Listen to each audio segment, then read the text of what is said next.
Is the movie Sweet Smell of Success a great film noir, or is it just another boring mystery? Find out today on Really Old Movies.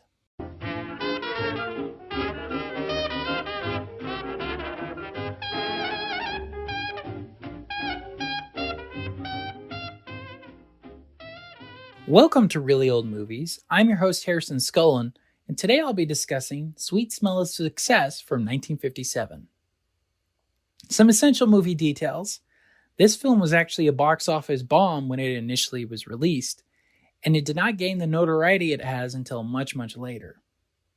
Some blame Ernest Lehman's withdrawal from the film as to why it failed, including one of the main stars, Burt Lancaster. And according to the movie's Wikipedia page, he threatened to beat up Lehman, to which Lehman replied, "Go ahead, I could use the money." So they were all kind of scrapping by, it seems. Despite this film has received great critical praise and even has been placed in the National Film Registry a few years ago. So this is one of those kind of, I wouldn't say cult classic, but it's one of those that took a long time for people to really latch on to. All right, so in regards to the plot, I gave it a 5 out of 5. I thought it was amazing. I love how we never really know how the film will turn out. It's just slowly kind of peeling back as we go along, like a good mystery. And this is a very common trope with film noir. This to me does it perfectly. I know how I mention a lot that I don't like it when a film ends abruptly, or resolved or anything like that, but I think it really works for this movie because it felt more realistic. You know, Tony Curtis's character, we don't know if he actually goes to jail or not. We also don't know if Burt Lancaster ever goes to jail either for fraud and all of that. The thing that we do know is that Burt Lancaster's character, I can't remember his name, but he has a sister in the movie he's very, very protective of, almost on an obsessive level. She's finally free of him. She's going off in the sunset with her fiance. So that to me is a resolution in that sense, but it doesn't resolve everything else. But I think it's perfect because it felt pretty realistic. All right, so in regards to the acting, I gave that a 5 out of 5. I thought everyone was incredible, especially Tony Curtis and Burt Lancaster.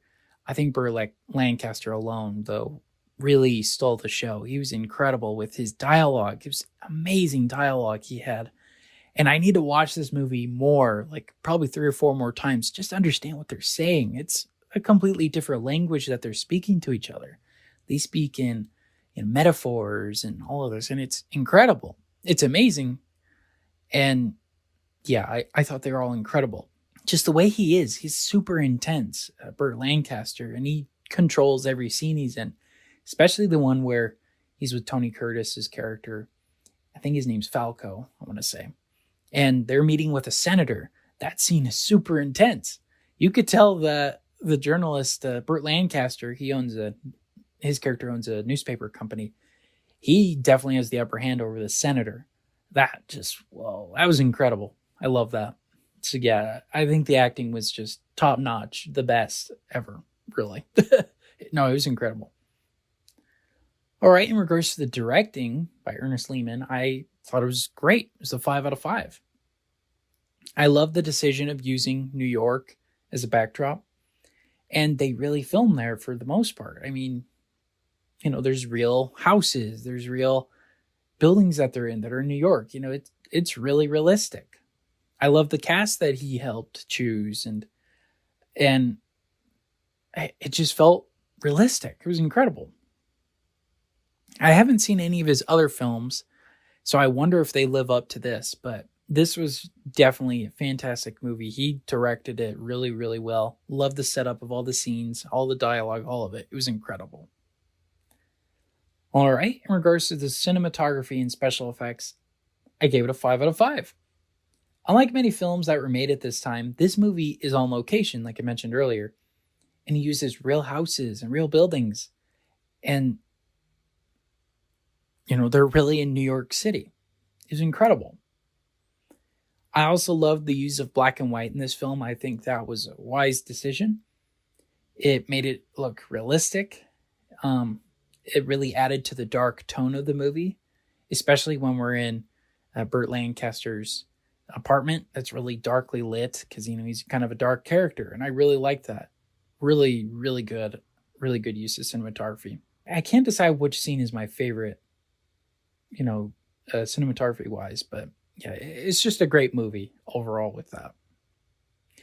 In regards to the music, gave that a 5 out of 5. I thought the jazz music was good choice, really fit in. I thought it was incredible.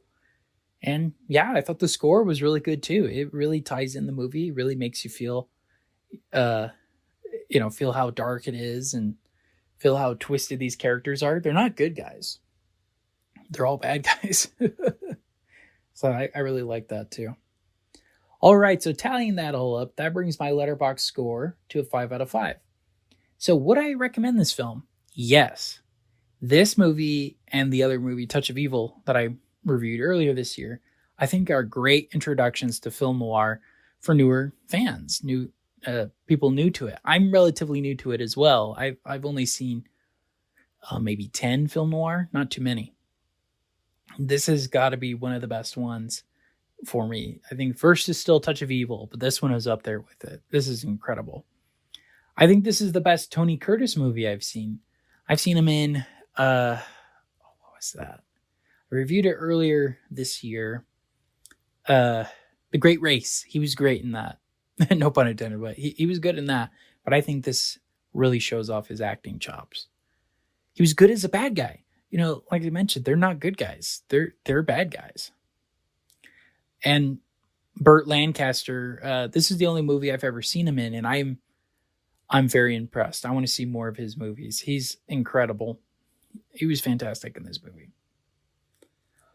All right, well, those are my thoughts on The Sweet Smell of Success from 1957. Thank you so much for listening to today's episode. Make sure to subscribe to our Instagram and Facebook at Really Old Movies, where I discuss details about the week's particular film. New podcast episodes are released Saturdays at 8 p.m. Pacific Standard Time on Apple Podcasts, Spotify, and Amazon Music. All right, thank you so much. This has been Really Old Movies. I'm your host, Harrison Scullin. Take care.